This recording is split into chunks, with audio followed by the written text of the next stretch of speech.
What's going on, guys? In this video, I'm gonna actually peel back a curtain of the real game that the wealthy actually use in order to be able to leverage their credit. If you're only using credit for groceries, bills, and also utilities, you're literally missing out on one of the biggest wealth transfers that you can be able to have, especially if you understand the secret that the wealthy use. There's a reason why the wealthy play the money game a lot different than anybody else. It's because of the fact they understand how to be able to actually use leverage, and one of the most important factors of leverage is credit. Why would you ever go ahead and use your own money in order to be able to go ahead and start and scale your business while you can go ahead and simply use the bank's money, and that way you can be able to actually use other people's money to go ahead and actually create you a cash flow. It's literally the easiest way that you can be able to go ahead and start off from nothing to being able to have hundreds of thousands of dollars just sitting in your bank account. So in this video, I'm going to break down how you guys can be able to get approved for one $20,000 0% business credit card and literally turn that one credit card to $50, even $100,000 in funding without using any of your own money. And if you think it sounds too good to be true, well, stick around to the end of this video because I'm gonna break down everything you guys need to know, especially these secret loopholes. So let's get into it. What's going on, guys? Your boy Abu. It's the hardest financial literacy channel out here, man. And if you haven't done so already, go ahead and click that subscription button, man. Get your boy to that 10K subscribers. We're on the road to 10K, so we need to be able to go ahead and get to 10K subscribers as soon as possible. So in this video, I really want to break down the importance of being able to actually use business credit, and also how you can be able to go to leverage one business credit card approval into many, many more. So let's do it. So you might be asking yourself, right? I know a lot of people talk about personal credit. You should have a 700+ credit score. I mean, let's face it, your parents and loved ones, they probably taught you that credit was only for emergencies. But it's a whole different game with credit that a lot of people are playing, and especially the wealthy are taking full advantage of it. And that's to be able to go ahead and not only use personal credit, but to also use business credit. Now, as far as the difference between personal credit and business credit, well, that's a good question. Let's break it down. Yeah, personal versus business. Okay. All right, so a lot of people know that there's business credit and personal credit, but let's face it, guys, a 30-second Instagram reel is not going to show you guys all the differences between personal and also business credit. So as far as business credit and personal credit, they really differ in a couple of different factors, right? So I'm going to say this, right? So personal credit is really just for consumers, right? Your average everyday consumer, right? And so personal credit, all you need to know about personal credit, right, is that it's meant for spending habits. It's meant for your emergency bills. It's meant for your utilities. A lot of personal credit cards, they have a lot of reward points, right? So basically, it's almost like a carrot and a stick, right? The credit card company is literally incentivizing you in order to be able to go to spend your own money in order to be able to get reward points for airline flights and also hotel stays. So that's really one of the main things as far as personal credit, is that it's literally meant for a consumer. And you can tell it's only meant for consumers by the way the algorithm is actually set up, right? You just think about it. If you actually have personal credit, if you use more than 50%, 60% of your personal credit cards, you might have your lender literally reach out to you and ask you like, hey, what's going on? Like, why are you spending so much money? Personal credit is really not meant to be leveraged. So once you go over these utilization percentages, any lender is not going to want to touch you. Let's say you go ahead and get to 50, 60%. No lender is going to want to lend you any more credit, because how they look at it, right, is that if you can't handle your own credit, why would they even give you any more? Now, with business credit, it's completely different, right? So even with personal credit, right, with business credit, banks know that businesses need to be able to spend money in order to be able to exist. And to be honest, how the banks actually look at it, right, is that the more the business spends, the more that they're doing something. And they would actually want to give a business that's spending a lot of money more credit, because they know that business is actually working and has to try and go ahead and get revenue. And a lot of times, banks that businesses actually take a longer time in order to be able to return their money. So how business credit is really set up, right, you're not necessarily penalized for high utilization. Because think about it, right, you have a FICO score, which is going to be on your personal side, right? And then you also have a business credit side, which is going to be more of your Paydex, your Experience score, your Equifax score. These are all literally determined by how soon or how little you pay your bill. It's not determined by anything else. I mean, of course, you'll have any type of liens, or if you default on any type of credit cards, you'll still have it on your business credit report. But the main factor that really determines your business credit score, whether it's a 91 Paydex or a 80 Paydex score, is literally how early you pay off your bill. So that's really the main aspect of business credit. Now, a lot of people really don't understand business credit, and a lot of people don't necessarily leverage business credit. The best thing about business credit, right, though, is that it does not show up to your personal credit card. Unless you go ahead and get you TD, Capital One, or any type of Discover credit cards, just don't even get those because they're gonna show up on your personal, so we don't even want to do that, right? So the thing is, right, with business credit, that you can literally be able to get approved for a $60,000 Chase credit card and it won't show up on your personal. So the thing is, right, you can literally be able to go ahead and max out that Chase business credit card, and as long as you're making minimum payments, it's not gonna show up on your personal at all. So business credit is meant to be leveraged because it won't show up on your personal. So you want to be able to go ahead and actually leverage your personal credit. Make sure you actually have good personal credit. Leave it as is, right? And go ahead and actually have 10%, 20% utilization, nothing more than that. And then utilize your good personal credit in order to be able to get more and more business credit. So that's really how a lot of the wealthy actually utilize this. Think about it, right? Business credit is always going to be able to give you guys at least 2 to 3 times limits on your personal side that your personal get. So if you get a $10,000 credit card on the business side, you'll easily be able to get a $30,000 to $50,000 credit card easily. So that's really the benefit of having business credit, because there's more limits, they give you more, and you can also be able to have that time in order to be able to go and actually pay that money back, because a lot of times business credit won't show up on personal. So it's not like a personal credit card where basically, let's say for 1 month, you go ahead and max out your credit card. If you go ahead and max out your credit card, you're not going to get any more credit until you fully pay off that personal credit card. Now, business credit, it's a lot different, right? If you max out one business credit card, now, of course, there's some caveats, right? Where sometimes if you have a maxed out business credit card, it can report to your actual business credit bureaus, and then a lot of lenders won't necessarily want to touch you, but there's only a few of the major banks that really do that. However, any other banks, right, if you max it out, you can still be able to go ahead and apply for more business credit because you're literally using your personal credit. So that's literally the beauty of having business credit. And to be honest, ever since I found out about business credit, I barely even trust my personal. And that's literally one of the most hidden secrets that the wealthy often use. Trust me, the wealthy are not using their own personal credit. They're utilizing business credit, and they get very crafty with it. All right, guys. So really what we're going to talk about, right, is how to be able to go ahead and get approved. So by now, I hope that I convinced you that business credit is definitely the way to go, right? So really with that being said, how can we go ahead and leverage a business credit in order to be able to go ahead and get more credit? If you were approved for one business credit card, how can you turn that into 2 or even 3 approvals? Now, that's really what I want to talk about today. So if you guys want to learn more on how you guys can be able to actually properly set up your LLC, I have a whole series where I go deep into this as far as setting up your business, as far as setting up your LLC properly so you can be able to go get business funding. So definitely go ahead and check it out. It should be one of those bottom videos in the suggestions below. So assuming that we have a good credit score, right, a thin credit score, more than 5 trade lines, has at least a 700 plus credit score, right, and also an LLC, then we should be able to go ahead and get approved for one business credit card. Now, let's say you go to Truist or you go to any one of these regional banks, right, and they end up approving you for $20,000, right?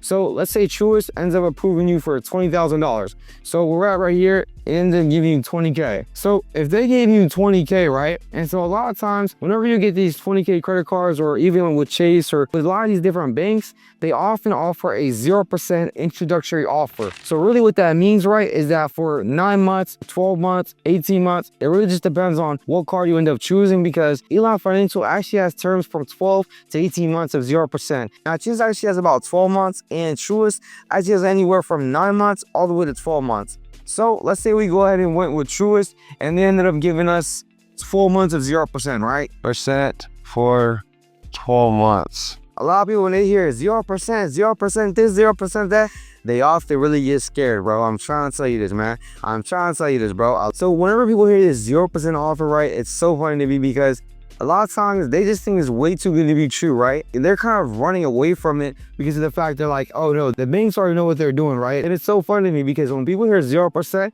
it's almost like they run from it, right? They're often thinking that it's a trick, right, from the banks, because they think that, oh, if the banks actually go ahead and give you 12 months of 0% interest, they know what they're doing. So they know that basically if they're giving you 0% for 12 months, people think that, all right, the bank knows that you're going to spend that money and you're going to be liable to go ahead and pay off that money, and the real edge is going to kick in. But if you're actually smart, though, you can actually be able to leverage this. So let's assume that you're smart, and let's get into it. So really what that being said, right, is that 0% offer for that $20,000, I'm gonna go ahead and liquidate it. Now, what liquidation really means, right, is turning that credit into cash. And the good part about this is that we actually have business credit, so it's not showing up on our personal credit. So even if we go ahead and actually liquidate it, let's say we go ahead and actually liquidate $20,000. So now that card's completely maxed out. And all you really have to do is just make that minimum payment. You're not getting charged any type of interest for 12 months. So now we actually have $20,000 in our bank account, right? So really what I would do, right, is that after we go ahead and get this $20,000, what I'm actually gonna do is I'm gonna go to 3 different banks. I'm not gonna wait. Even though I don't like BOA, we'll put BOA just because it's a very, very big bank. But now that you actually have this $20,000, right? So instead of actually going ahead and investing $20,000 into a real estate property, Airbnb, any of that, right? Really what we're gonna do is take that $20,000 and turn it into more money.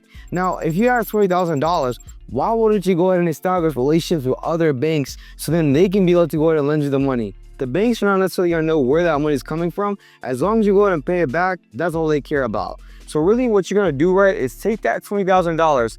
Now, I want you to go ahead and split it up into 3, right? And really what I would do, right, with that $20,000 is, so there's a couple of different ways that you can do this, right? You can either go ahead and split up that $20,000 into 3 and be able to go ahead and divide it into each and every single bank.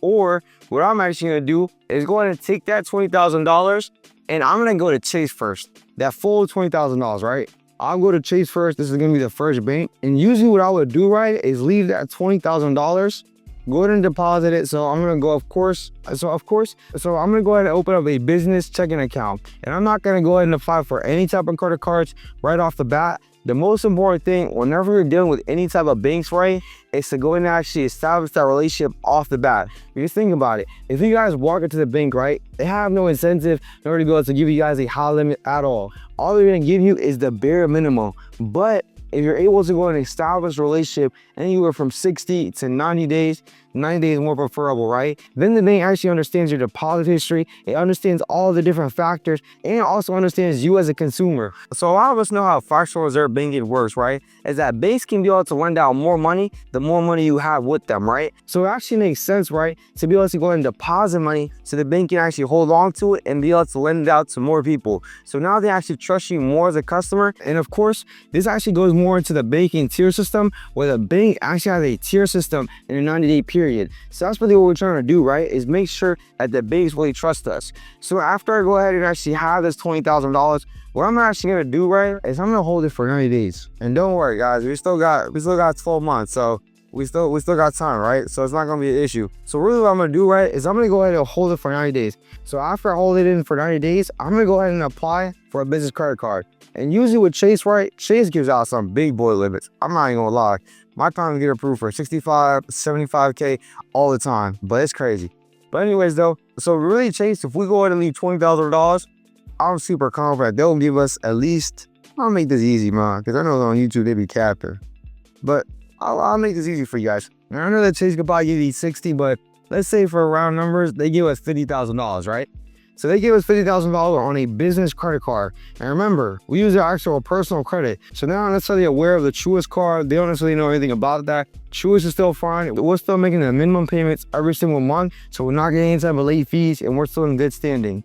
Now, with that being said, right, once we actually go to Chase and get that approval, what I'm actually gonna do, right, is take that $20,000 and we're gonna go to Wells Fargo, right? We're gonna go to Wells Fargo. I'm gonna put this 20K right there. All right, cool. So we go to Wells Fargo, we put that $20,000 there, and guess what? We're gonna go ahead and again wait 90 days, right?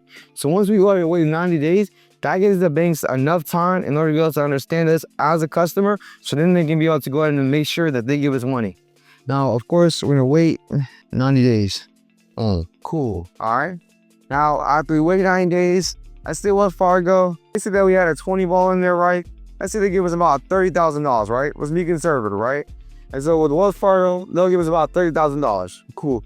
They see that we already have $20,000. They made some money off of us. So let's say $30,000, right? So right off the bat, right, we took a before we go to Bank of America, look what we just did, right? We took a $20,000 credit card that we didn't even have to pay any type of interest to, right? And literally turned this into $50,000 at Chase and then $30,000 at Wells Fargo. So we're already at $80,000 right here. So boom, we're already at $80,000 in credit, and we still got the $20,000. The $20,000 didn't go nowhere. It just literally went from a card to a bank account to another bank account. So we still have that $20,000, and we also have another $80,000 of credit. So all in all, we technically have about $100,000 right here. Now this is where it gets sweet, right? Because now we're gonna go to Bank of America, and so we're gonna do the same thing with Bank of America. We're gonna put that $20,000 right there, boom, with Bank of America, and of course, we're gonna go ahead and let them hold our money, right? We're not tripping. It's not gonna go nowhere, right? At the end of the day. And so with Bank of America, of course, we're gonna wait 90 days. Boom, wait 90 days. All right, cool. We're good. And so really, we'll wait 90 days with Bank of America. Let's say Bank of America is conservative. We go ahead and actually get 2 different credit cards with them. So let's say Bank of America gives us $40,000. So let's go into it right now. So what we can do is right here is boom, 40K. And so we're at $80,000. Now we're gonna go ahead and be at, quick math, $120,000. And of course we're at $120,000. But wait, it does not even stop there, right? Because think about it, right? What we did, we ended up liquidating it, right? So we took it to Chase, then we took it to Wells Fargo, and then we went ahead and took it to Bank of America. Now what we can do, right, is go ahead and actually return that money to Truist, and now we can actually have that card paid back off. So now we actually went ahead and did all the trifecta, right? And it's say, and now we're gonna go ahead and actually, boom, give that money back to Truist. Now, as far as when we get that money back to Truist, we went ahead and actually liquidated it, right? We cashed out for Truist. All they really know is that we ended up spending that $20,000. Now we ended up just paying back that $20,000. And literally we ended up paying back that $20,000. Now that we went ahead and showed Truist that we're a responsible borrower, that we went ahead and took the money and literally used the money, and then afterwards we went ahead and paid them back in full. Now what we do with Truist is ask for a credit line increase. So with Truist, of course they don't give us a credit line increase because we just showed them that we're a good actual borrower. So instead of $20,000, now let's be conservative, we have $30,000 now. It's crazy, man. You know, it doesn't. And it gets greater later. So now we have $120,000 just from these 3 banks, right? We got a $50K from Chase, we got a $30K from Wells Fargo, we got a $40K from Bank of America. So we have $120,000. And now instead of our $20,000, because we went ahead and actually paid Truist back. So now instead of having $20,000, we have $30,000. So we literally just took $20,000 of credit and converted it into $150,000.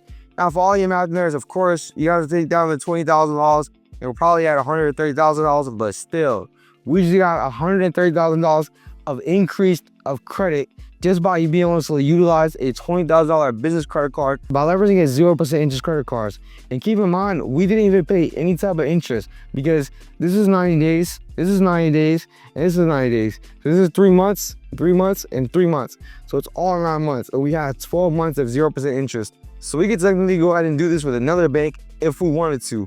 So that's really how you can be able to go ahead and actually leverage credit. You can't necessarily do this on personal credit because if you do it on personal credit, you're automatically going to be liquidated. Next month is going to show up on your credit report. Nobody's going to want to give you money, but you can do this on business credit. So that's really what I'm going to show you guys, the power of how business credit. I know there's a lot of information out there, and I really wanted to be able to condense it so you guys can be able to really get the real actual knowledge, right? And just kind of see the overall picture, right?